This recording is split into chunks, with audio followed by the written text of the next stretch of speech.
الموسيقى متعبة جدا، مرهقة. بابايا ضربني مرتين في حياته. انا في الاول ما كنتش عايز اتجوز اصلا، يعني انا ممكن اتخانق مع مامتي بشتمها وبقل ادب عليها. لا طبعا، ما فيش حاجه تسعد الفنان اكتر من النجاح. النجاح. اولا طه دسوقي ممثل شاطر قوي جداً. قوي، حبوب. ما فيش اغلى من الابناء عند الاب والام. احساس بالعجز ده هو اقوى شعور ينتاب الاب. بقول لهم يعني حاولوا تلاقوا لي حاجه شريره كده عشان ما بقاش نمطي. تغير ايه أنا بتاع ستات 70 سنه هتغير ايه بقى؟ ده في اغنيه مش عارف الشبشب مش عارف ايه ضاع باين ولا الشبشب حاله ميؤوس منها. بقول لك لا انا مفيش حاجه بتغير حاجه في حياتي غير مراتي بس. على طول الواحد بيتعلم، يموت المعلم ويتعلم. اهلا بيكم في الحكايه فيها ايه. وحكايتنا النهارده عن عم جميل، ومين ما يتمناش يكون في عم جميل في حياته، في مسلسل حاله خاصه. وفعلا فناننا النهارده حاله خاصه، فنان قدر يجمع بين الموسيقى والتمثيل.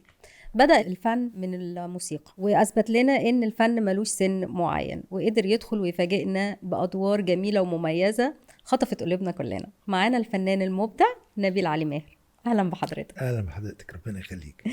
عايزين نعرف بقى كده حضرتك النقلة ما بين الفن بتاع الموسيقى والتمثيل حصل ازاي؟ هو انا طبعا انا اساسا مؤلف موسيقي طبعا من زمان جدا وكده. طبعا غني عن التعريف. بس هي الموسيقى متعبة جدا، مرهقة.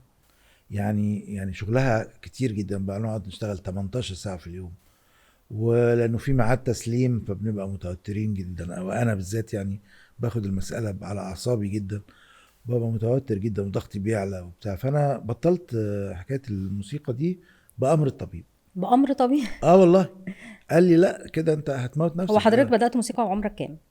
انا ابتديت العب مزيكا من قبل ما اتكلم. انا اتاخرت شويه في الكلام، مثلا اتكلمت عندي 2.5 3. انا بلعب مزيكا من قبل كده، من قبل ما يبقى طب انا ازاي؟ بلعب وبغني من غير كلام، بام بام بام بام كده، حاجات كده. ده انت عاشق للموسيقى. من وانا بيبي يعني ما وعاش على نفسي غير وانا بلعب مزيكا. ومين نمى الموهبه دي؟ هي نامت لوحدها كده. هو طبعا بابايا ومامتي كانوا مبسوطين جدا بيا وبيشجعوني يعني. وانا اول بابايا ضربني مرتين في حياته. ليه؟ المره الاولانيه كانت بسبب الموسيقى. انا خدت الاكورديون من الحضانه ونطيت من على السور وروحت البيت وخدت الاكورديون بتاعي انا اللي بلعب عليه، وطبعا المدرسه كلمته. ف انا ما سرقتش الاكورديون، يعني الاكورديون بتاعي ما حدش بيلعب عليه. انت شايف ان هو بتاعك؟ بتاعي يعني هو طبعا، ما حدش بيلعب عليه غيري. بس طبعا هم افتكروها بقى يعني في المدرسة. مش المفروض ان انا يعني بتاعي ماشي بس استعمله جوه المدرسه. وضحيت بكل ده علشان التمثيل؟ لا ما ضحيتش ولا حاجه. هو ما انا عملت حاجات كتير عملت قوي. انا عملت 44 كتير. فيلم مثلا وحاجات كتير. بس الدكتور قال لي لا بتتوتر جدا وضغطك بيعلى وده خطر عليك جدا. طب حضرتك كانت بداياتك مع مودي الامام؟ اول فرقه كنت كونتها كانت مع مودي الامام. كان عمرك كام سنه؟ 16 سنه. وبعدها فضلت تتنقل لحد الفور ام؟ لا الفور ام لما تقريبا بطلت، او يعني لما وصلت للفرقه اسمها الكاتس كانوا بيطلعوا الفور ام. قعدت انا شهرين 3 مش عايز اطلع مع الفور ام. ليه؟ يعني بلعب مع الكاتس والكاتس بتطلع الفور ام، بس انا مش عايز العب عربي اياميها، يعني كنت متصور كده يعني. وبعدين بقى اتعرفت عليهم ولقيتهم لطاف جدا وبتاع بس كانت الفور ام ساعتها في مصر كانت عامله نقله في الموسيقى وفي الاغاني. تمام. بس انا ما كنتش عايز العب ما عربي. كنتش حابب عربي ايامها. عايزين نفكر الجيل كده باغاني الفور ام. اشهر الاغاني الفور ام الليله الكبيره. الليله الكبيره هم طبعا هم اشتهروا بيها، بس هي مش اغاني الفور ام. لا عايزين نفتكر الاغاني. الله يرحمه سيد مكاوي وصلاح جاهين وده اوبريت. هم ابتدوا في الاول باغاني الاخرين يعني، بس بعد كده ابتدى بقى عزت يعمل اغاني للفور ام لوحدها، زي الولده الولده والعجب كده ولا كده. ما تفكروش يا بنات. لا ما تفكروش يا بنات، ده المصريين. ده دي كانت المصريين. دخلناهم على بعض. معلش. ما هم حقبه زمنيه واحده. حقبه زمنيه واحده. طب حضرتك تحب من اكتر الاغاني المحببه ليك في الفور ام كانت ايه؟ مغنواتي طبعا، لانها معبره عن شغلتنا كمان، انه سهر يوماتي وسفر ليلاتي وحاجات، او العكس. بتقول ايه كلماتها مغنواتي؟ ما انا بقول لك بنسى انا. مغنواتي نواتي عواد انونجي رقاق نياتي، نياتي. الفن عندي هو حياتي، سهر ليلاتي وسفر او سفر ليلاتي وسهر يوماتي. انا مش فاكر مين فيهم الاول. الفنان المبدع العظيم الذي لا يعوض صلاح جاهين، كلماته يعني. ودي كانت بداية معرفة حضرتك بالفور ام بأستاذ عزت أبو عوف؟ لا انا اعرف عزت من زمان قوي، لانه اولا من النادي، كنا اعضاء نادي واحد، وبعدين من المزيكا بقى. هو اكبر مني شويه، بس كنت بقى يعني كنت بتفرج عليه بس هو عمل نقلة رائعة، دكتور عزت أبو عوف. طبعا. هو كل الحقبه دي عملت نقله، من اول محمد نوح الله يرحمه، هاني شنودة ربنا يديله الصحه، وعزت ابو عوف الله يرحمه، وسمير حبيب ربنا يديله الصحه. عملوا نقله كده. اعتقد ان بدايتها كان من بعد النكسه، لانه بعد النكسه 67 الفرق الاجنبيه اللي هي كانت محتله النايت كلابز والاوتيلات وكده، سابوا مصر ومشوا. فعملنا لون جديد. فالمصريين احتلوا مكانهم، خدوا مكانتهم يعني. تمام. وبعد كده حضرتك عملت بقى موسيقى تصويريه لافلام كتير جدا. اي واحد بقى فيهم احب لقلبك؟ اضحك الصوره تطلع حلوه بدون اي نزاع، لاسباب كتيره جدا. اولا انا لما اشتغلت قبل كده مع الاستاذ احمد زكي الله يرحمه. الشغل مع احمد زكي ومع الاستاذ وحيد حامد الله يرحمه ومع الاستاذ شريف عرفة ربنا يديله الصحه، والفيلم نفسه بيتكلم عن حاجه مهمه قوي، ان انت يعني عايزه اب احسن من اغنى من باباكي، هتلاقي اجمل اطول اشهر، هتلاقي، انما مفيش حد هيحبك زي بابا. فالمعنى ده مهم قوي، وكان لامسني. قصة الفيلم نفسها بتأثر على الموسيقى التصويرية وحضرتك بتعملها؟ يعني لازم تحسها وتلمسك. طبعا كل ما الفيلم يبقى كويس، كل ما يديكي كمؤلفة موسيقية أو حاجة عشان تبدعي بيها. العكس صحيح، لما يبقى الفيلم لا قدر الله القصة مش ضعيفة، تمام، مفيش حاجة بتوصل للمؤلف، فبالتالي بيلاقي صعوبة، او انا بالذات يعني بلاقي صعوبة جدا ان انا اشتغل فيلم انا مش عاجبني مثلا. طب بما ان حضرتك عشت قوي في الفيلم بتاع اضحك الصورة تطلع حلوة، الكواليس بتاعته مفيش موقف اثر فيك او لمسك قوي اثناء لا التحضير؟ هو انا ما بحضرش كواليس التصوير، انا بيجي لي الفيلم بعد ما يخلص المونتاج. فانا بتعامل. اكتر مشهد لمسك؟ لمسني بمعنى ايه؟ هو الفيلم كله لمسني الحقيقة، بس اكتر حاجة بتعجبني في الفيلم ده انه بيلقي الضوء على انه مفيش حد ممكن يحبك قد الاب والام يعني. ودي حقيقة طبعا، بس اصله ساعات الاجيال الجديدة بتبقى متصورة انه يعني يا ريت كان عندي اب تاني اشهر، دايما شايفين الصورة من بره. وده طبعا قصور شديد في الحكاية، لان الواحد ما بيختارش باباه ومامته، انما مفيش حد هيحبك اكتر من باباك ومامتك. طب الصورة اللي بتتنقل دي بتبقى السبب فيها مين؟ يعني الجيل الصغير، الاولاد نفسهم، ولا الاهالي هي اللي متعرفش توصل المشاعر دي؟ لا يعني اعتقد ان المشاعر مش محتاجة يعني قدرة رهيبة على التوصيل، هي بتوصل المفروض اوتوماتيك يعني. ده حاجة غريزية يعني، انستنكت يعني انستنكت، الواحد بيحس على طول بانه يعني مفيش زي حضن الام وعطف الاب بس في دايما مقولة تقول ان الاب والام الحب عندهم ده غريزي، طبعا بيتنقل غريزي، انما ان الاطفال او الولاد يحبوا الاب والام ده بيبقى باختيارهم. ده الى حد ما، لان هم بيبقوا عندهم قصور شوية في النضج. وطبعا الاب والام عندهم دور تربوي، فاعمل كذا ما تعملش كذا، فبيبقى دمهم تقيل شويه. أيوة. خصوصا عند واحد لسه صغير مش فاهم. لما بنكبر بقى بنستوعب انه ده كان لمصلحتنا، وبنعمل كده بالظبط مع اولادنا، مع اولادنا زي يعني الاهالينا. الدنيا طب بتستمر. بما انك اتكلمنا على فيلم اضحك الصورة تطلع حلوة، فاحنا دخلنا شوية في الأسرة، فاحنا هندخل دلوقتي على دكتورة ميرفت أبو عوف. اه عايزين نعرف بقى قصة يعني جواز حضرتك منها، أو قصة الحب الجميلة دي. شوفي انا في الاول أيوة. ما كنتش عايز اتجوز اصلا، يعني ليه؟ فكره الجواز يعني زي شباب معظم كتير الشباب. بيبقى متصور انه مش عايز يخلف وبالتالي مش عايز وحضرتك يتجوز اتجوزت في سن صغير؟ لا مش قوي، يعني انا اتجوزت سنه 85، يعني كان عندي 31 سنه. صغير. يعني دلوقتي يمكن بيجوزوا عندهم 60 بقى، ما اعرفش. انا اياميها كنت كبير يعني. بس ابتدى بقى كنا اصدقاء جدا انا وميرفت، مش اصحاب يعني، مش جيرل فريند يعني، مش صاحبتي اه. يعني، انما اصدقاء جدا وبحبها جدا وبوصلها هي ومنال بعد ما نخلص شغل. إن احنا كنا بنروح مثلا نسهر في حته، كنا نوصلهم في الاول البيت ونروح احنا نسهر. وكنت دايما على علاقه لطيفه قوي بميرفت وصداقه حقيقيه. وبعدين ابتدت تتسرسب بقى المساله، المشاعر. بما ان انا مش عايز اتجوز، انما ابتديت بقى يعني نظريا انه ده مستحيل طبعا يحصل. لو غيرت رايي وحبيت اتجوز، احب اتجوز حد زي ميرفت كده. ايه اللي لفت انتباهك فيها؟ لا هي اولا هي ايوه. حقيقيه جدا، ودمها خفيف جدا، ومتحدثه لبقه جدا وشربات، و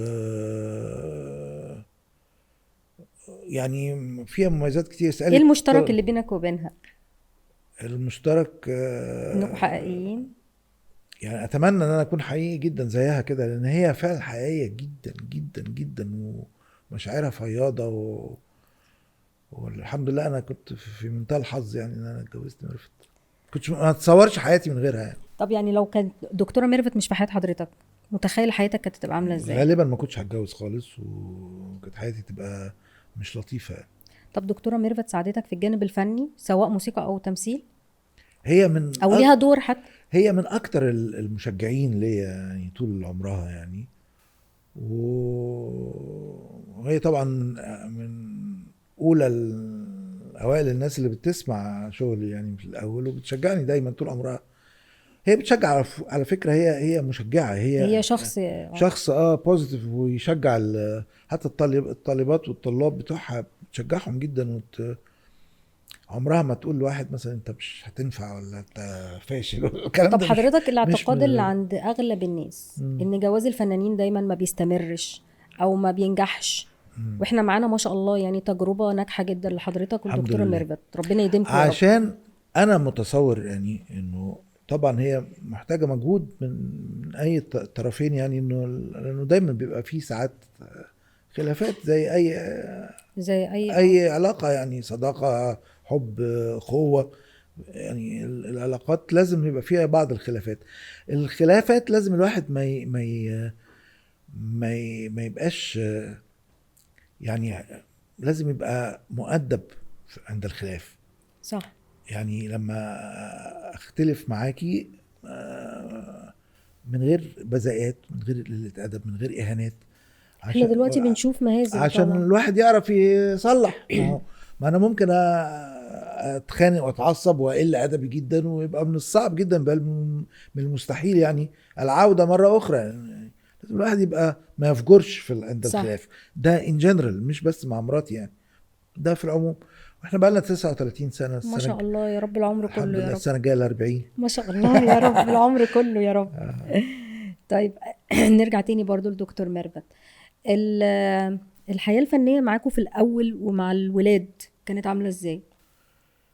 ولاد لما يعني لما خلفتوا لما خلفنا كان عندنا، كنتوا ازاي عارفين توفقوا بين الفن وبين البيت ما احنا وبين لما ابتدى ادهم يكبر شويه، يبقى عنده 3-4 سنين يعني، كان الاول بيجيبوا الله يرحمه محمد درة ده يعني اللي مربي مراتي، وفضل معانا يعني بعد ما اتجوزنا وكده، وكان بيشيل ادهم ويجي لنا في الاستوديو، في الاستوديو في في النايت كلاب التصوير، في ده عايش معاكم.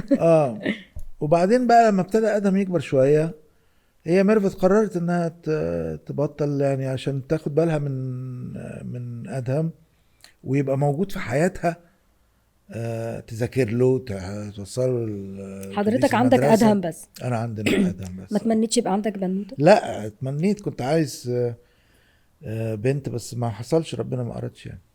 ان شاء الله الاحفاد بقى باذن الله. يا رب. هو مش عايز يعني، طب ليه هو حاجة غريبة قوي. شوفي احنا ما كناش بنقول هم الحياه. الحياة يعني وتكاليفها وبتاع. الأجيال الجديدة دلوقتي عندها مشاكل في النقطة دي بالذات جامدة جدا، وهو ده يمكن السبب الرئيسي، لأن هم مش عايزين يخلفوا، وساعات مش عايزين يتجوزوا أصلا. ما هي دي فعلا بقت ظاهره. طب ممكن حضرتك تدينا كده تابس للحياه الزوجيه السعيده؟ يعني احنا عايزين نديها للاجيال اللي جايه، للمقبلين على الجواز، يعني معانا نموذج ناجح. أنا متصور إنه السبب العلاقة الناجحه. مبنية على أسس سليمة، إن يبقى في صداقة بين الراجل ومراته قبل ما يتجوزوا، لأنه الصداقة بمعناها الحقيقي، مش يعني أنا ما كنتش عايز أتجوزها ومش عايز أتجوز أصلا، كنا أصدقاء. فهو ده مفيش حاجة الواحد بيحاول يخبيها. مش لازم يبقى كذاب عشان أخبي عن صاحبتي بعض العيوب اللي فيا. أنا ببقى في حالة نشوة ومبسوط قوي من العلاقة وبتاع، وسعيد للغاية وبتاع، فمفيش حاجة وحشة بتطلع. أنا بعد شوية بقى مرور الوقت واتجوزنا بقى والبتاع، مفيش ما يمنع إنه تبتدي تبان بعض العيوب. طبعا. فلما تبان العيوب دي، المفروض كل واحد يمتص التاني. المفروض الواحد يمتص التاني، ويبقى ما يفجرش عند الخلاف، يعني ما يقلش ادبه، ما يجرحش التاني، يعني يبقى الخلاف لطيف. ده بيبقى العامل اكتر على الراجل ولا على الست؟ الاثنين اصله ما هي ملعون ابوك ملعون ابو اهلك، يعني هي تيكس تو تانجو، يعني زي ما بيقولوا، عشان واحد بس يبتدي يغلط، التاني ممكن يفقد عصبه ويغلط هو كمان. طبعا. فالحكايه دي هي سبب انهيار العلاقات، لانه يعني انا ممكن اتخانق مع مامتي بشتمها وبقل ادب عليها؟ لا طبعا، لازم الواحد احترام، يبقى في احترام متبادل، وما يبقاش في فجر عند الخلاف، واللسان يبقى عف، وبالتالي الرجوع والمصالحه تبقى سهله، ما يبقاش فيها. اكيد طبعا. طيب عايزين نسال بقى حضرتك كده، حضرتك لو يعني دخلت على خطوه التمثيل، ما كنتش خايف من مواجهه الكاميرا؟ ما كنتش خايف مواجهه الجمهور؟ ما سالتش انا نفسك بمثل من الجمهور زمان في هيتقبل؟ احيانا كده، وانا حتى موسيقي بس يعني كانوا يعني حضرتك عملت ادوار، حضرتك انت موسيقي؟ انا مثلت مع امينه رزق مثلا. ياه ده من زمان قوي. زمان قوي. فيعني لا، انا التمثيل، وبعدين عملنا مسرحيتين في الفور ام، وكنا بنمثل بعض البرامج مع الاستاذ حسيب يوسف الله يرحمه، المخرج الاردني الشهير. يعني عملنا حاجات كتير قوي فيها تمثيل، وانا بالنسبه لي التمثيل، انا ما بشوفش الكاميرا. ما بتخافش؟ ما عندكش رهبه الكاميرا؟ ما بشوفهاش. طب وتقبل الجمهور؟ الحمد لله الرياكشن انت واثق في الكاريزما شوفي انا طبعا كنت اتمنى النجاح، بس ما حدش بيضمنه طبعا. فلما بيحصل طبعا بيسعد، ما فيش حاجه تسعد الفنان اكتر من النجاح. وانا الحمد لله رياكشن الناس كان كويس قوي، لا الرياكشن كويس قوي، الجمهور بيحب حضرتك بطريقه مش ممكن. الحمد لله. حضرتك ليك طله للجمهور بتخطف قلبه، ليك طله خفيفه ليك طله فيها رقي. يعني حتى الرقي اللي حضرتك بتتكلم عنه في علاقتك مع دكتوره ميرفت، هو ده بيبقى واضح معانا حتى على الكاميرا في الادوار اللي حضرتك بتقوم فيها. فالرقي، الطله الخفيفه دي كلها بتدخل قلب الجمهور وهو بيستقبلك، فبنحس دايما يعني حضرتك عملت دور اب، بنحس ان حضرتك ابونا، دور حد جار، بنحس ان حضرتك جارنا، فبنحس بالقرب. ده فضل من عند ربنا والله. شوفي هو انا متصور انه الواحد يعني انا وانا بمثل ما بمثلش، ما بفكرش في ان انا اعمل الدور ازاي، غير ان انا لو انا في الموقف ده اتصرف بالنبرة دي وبالطريقة دي وده الحمد لله وصل للناس. طب احنا هناخدك بقى عند عم جميل حالة خاصة.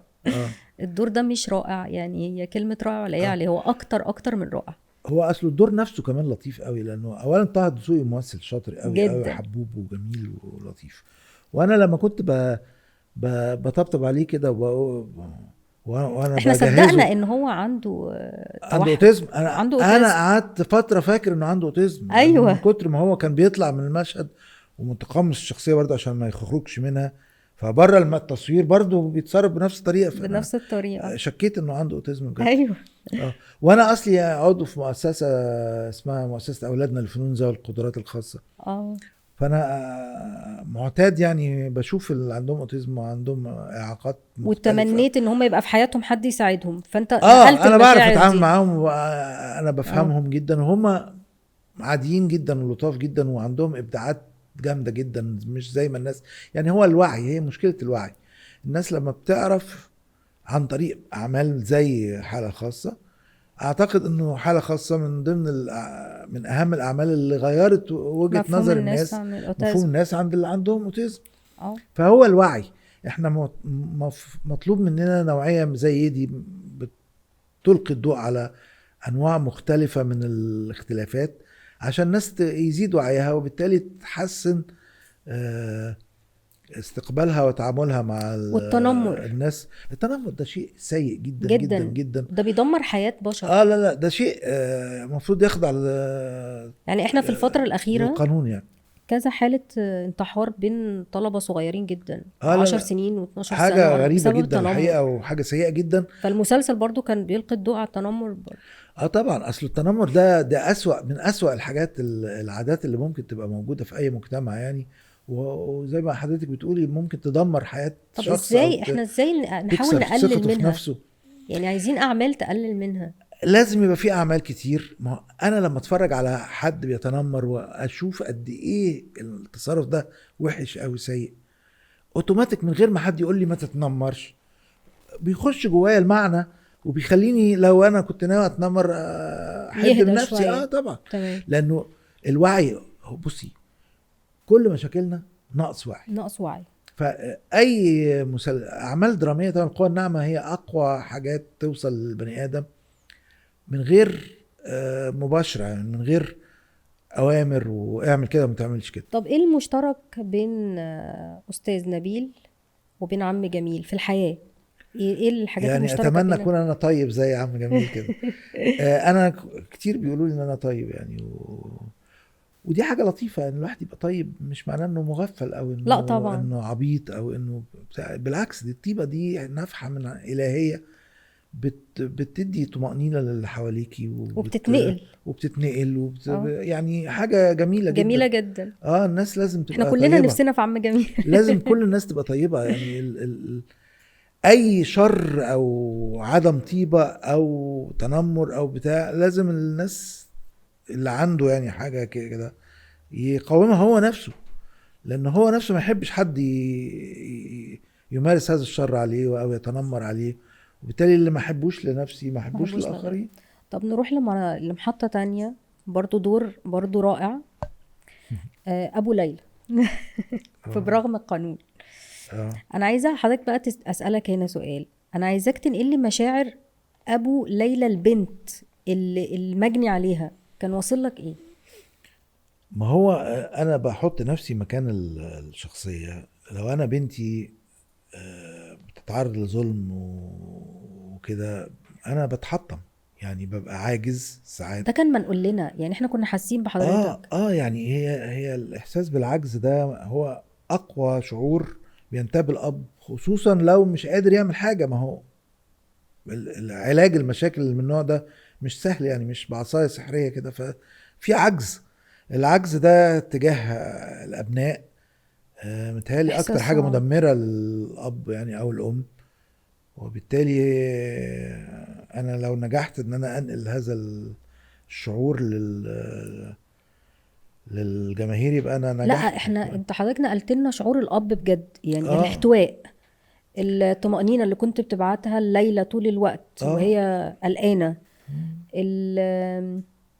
زي ما بتقول يعني ان انا مش قادر اعمل حاجه لجوزها، مش قادر، مفيش في ايدي حاجه. كل المشاعر دي كانت بتوصل لنا بحركات بسيطه جدا منك، اللي هو السهل لما الممتنع. حسيت ان انا ملياش اداء السهل الممتنع. لما حسيت ان انا ملياش يعني فايده، مش قادر، مت. دي كان المشهد ده مشهد صعب جدا. واثر جامد جدا. والعلم حضرتك الجمله نفسها ان انا حاسس ان انا ماليش فايده، دي انا قلتها كده لان هو ده الاحساس المدمر، ان الاب يحس انه مش خلاص قادر يعمل مش حاجه. قادر يعمل حاجه، ما منوش فايده، فيعيش ليه؟ هو ما فيش اغلى من الابناء عند الاب والام. فلما مش لازم ابقى ناجح جدا في حل مشاكلهم، بس على الاقل بحاول وبقى عندي القدره ان انا اؤمن بنفسي ان انا ان شاء الله هحاول واحل.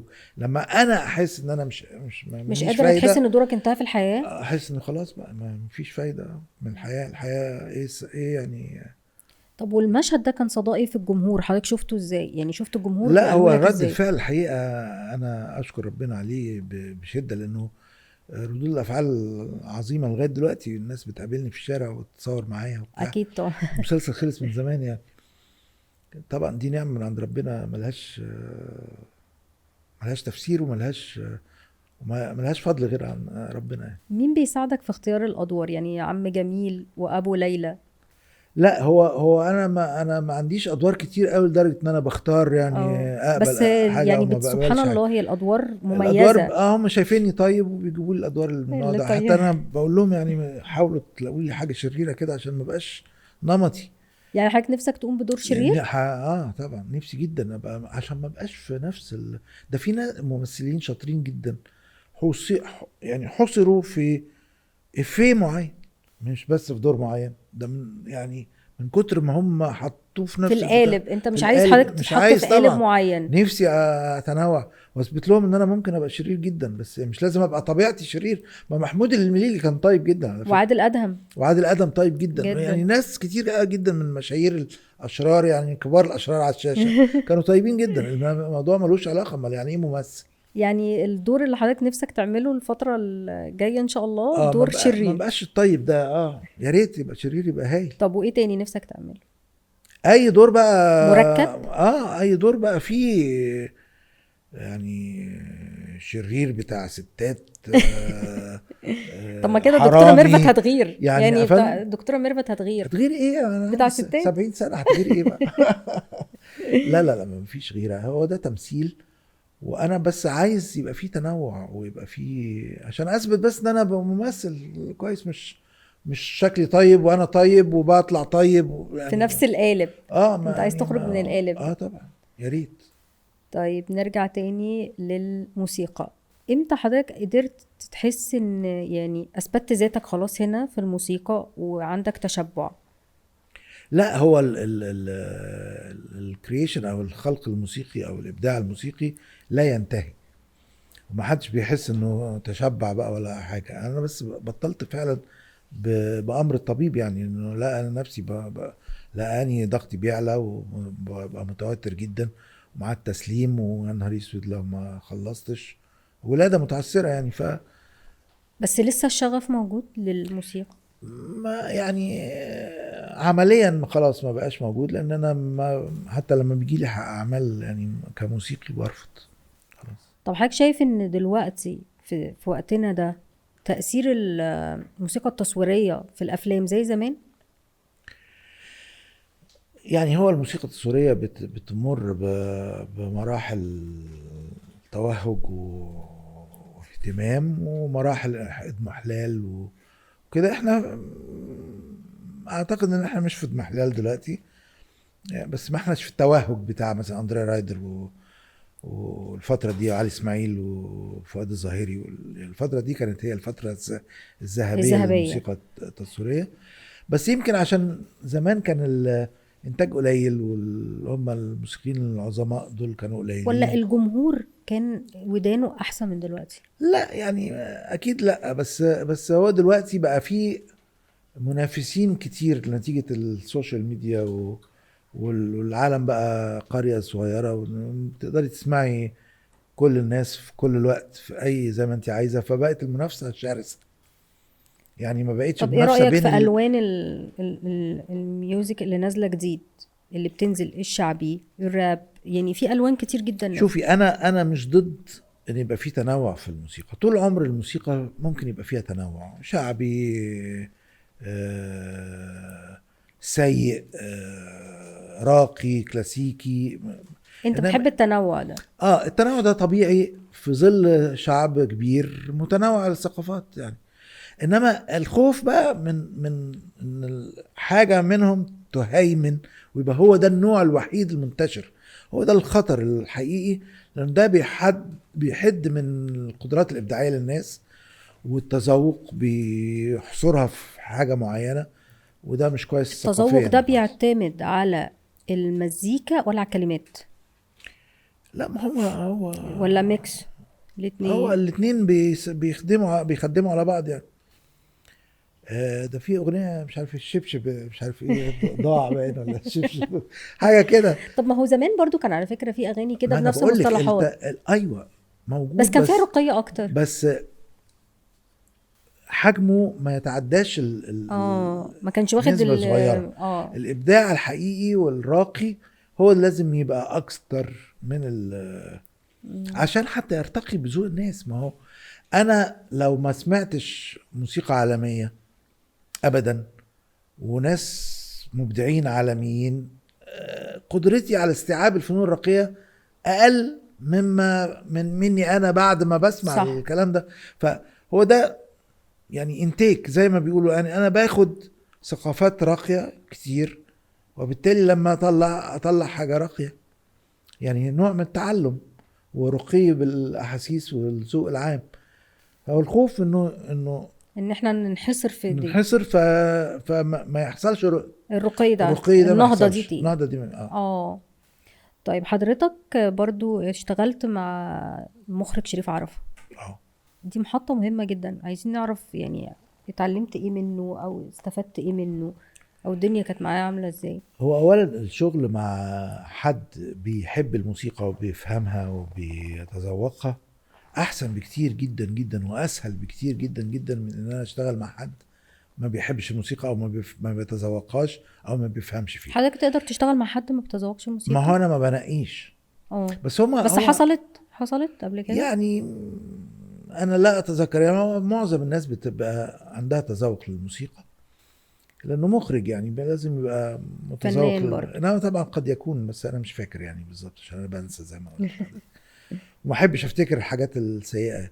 شريف من اكتر الناس اللي انا استمتعت بالشغل معاه، لانه اولا مخرج شاطر جدا، بيفهم في الموسيقى جدا جدا جدا. كان هو اللي بيفكرني بحاجات انا عاملها، تيمات هو حافظها انا نسيتها. يعني انا بنسى من زمان، يعني مش لاني كبرت، بس كبرت دي المسألة بتتفاقم، انما هو شاطر قوي وعنده حس فني وانا سعدت بالعمل معاه. انا اشتغلت معاه افلام كتير، يعني 6 افلام 7 افلام مش فاكر يعني. اضحك الصورة تطلع حلوة، اضحك الصورة تطلع حلوة، الناظر، عبود على الحدود، ابن عز، سور الصين العظيم. كلها علامات. يعني الحمد لله كلها دول اللي انا علامات. فاكرهم حاليا، بس متهيألي هم كانوا 7. طب فيلم مرجان احمد مرجان، برضو اه علامة مميزة جدا، الموسيقى التصويرية بتاعته رائعة. الحمد لله. شوفي، ما هو ال الفيلم لما بيبقى كويس بيبقى سهل قوي على المؤلف الموسيقي انه يبدع، لانه شايف حاجة بسبب مبدعة. هنا كان الشغل مع استاذ عادل امام الزعيم، والمخرج علي ادريس. علي ادريس. شوفي طبعا الشغل مع الزعيم ممتع جدا جدا جدا، لانه ده وانا نقول يعني ما زعيم مش طبعا. هعلق عليه يعني. فالفيلم عموما لما بيبقى حلو في شغل ابداعي جميل بيسهل المهمة جدا بالنسبة لي، يعني كمؤلف موسيقى تصويرية. والاستاذ علي ادريس صديق عزيز وشاطر جدا انا وحضرتك عارف الحمد ان لله. احنا لحد النهارده اما بنسمع الموسيقى بتاعت الافلام دي احنا بنعرف ان ده الفيلم ده شغال، يعني هي بتعلم معانا من الفيلم الحمد من لله. الموسيقى. ده كويس، ده نجاح يعني. الحمد لله الحمد لله. انا ما بحفظش بقى موسيقى افلامي. يا خبر. يعني انا ممكن اغلط، يعني لو سمعتوني مثلا موسيقى مبقاش عارف ده فيلم، ابقى عارف انها بتاعتي، بس مش انما انه فاكر فيلم الفيلم. بقى حالة ميؤوس منها بقول لك. بالعكس. ده حضرتك حالة خاصة. حالة حضرتك خاصة دخلت جدا. التمثيل طبعا، يعني الموسيقى التصويرية بتاع حضرتك معلمة معانا كلنا، بس ظهور حضرتك في الفترة الأخيرة في التمثيل أثبت أولا لناس كتير جدا إن الفن ملوش سن، والنجاح ملوش سن، والتحدي ملوش سن. الحمد لله. طب يعني حضرتك مثلا لو حد بقى دلوقتي عايز يدخل الفن جديد، تمثيل، موسيقى، تنصحه بإيه؟ انصحه انه ما فيش حاجه توقفه، زي ما بتقولي حضرتك، السن ما هوش عائق. طول ما هو عنده رغبه وعنده طاقه يشتغل، والنجاح ده ان شاء الله يجي، يعني ربنا مش هيعمل حاجه وحشه. طيب عايزين برضو نسأل حضرتك على حاجة مهمة جدا، الأعمال اللي جاية بقى. احنا اتفرجنا لحضرتك دلوقتي بيتعرض لحضرتك مسلسل صفحة بيضاء. هو ده اخر حاجه انا بصور فيها، عندي تصوير بكره كمان، يعني اخر يوم خلاص. ومفيش لسه حاجه اتعرضت. برضو دور جميل جدا كالعاده. في ربنا يخليك، في فيلم بس انا مش فاكر اسمه ايه، يعني معروض عليا في ابريل بس مش فاكر اسمه ايه الحقيقه، مش فاكر حاجه عنه. طيب مع مسيره حضرتك الفنيه دي كلها، سواء مزيكا او تمثيل، اكيد في موقف اثر فيك يعني، او مش قادر تنساه، ممكن يكون غير حاجات كتير جدا في حياتك. لا انا مفيش حاجه بتغير حاجه في حياتي على الاطلاق، يعني غير مراتي بس. لا دي حقها طبعا، دي حقها. لا يعني هو شوفي، الواحد طول ما هو شغال وبيقابل ناس بيتعلم على طول منهم حاجات جديده، ومفيش حد حتى الحاجات الوحشه الواحد بيتعلم منها، على طول الواحد بيتعلم، يموت المعلم ويتعلم. كانت حلقة جميلة جدا، ربنا يخليك. استمتعنا بحضرتك جدا جدا، انبسطنا معاك جدا جدا جدا جدا. ميرسي جدا. حلقة ما بين الموسيقى وما بين الفن وما بين يعني تاريخ، يعني احنا مش قادرين لو قعدنا نتكلم مع حضرتك مش هنخلص. فكنا مبسوطين مع حضرتك جدا، ونتمنى ان حضرتك تكون مبسوط معانا. الله يخليك، انا مبسوط جدا، متشكر جدا. ميرسي جدا لحضرتك.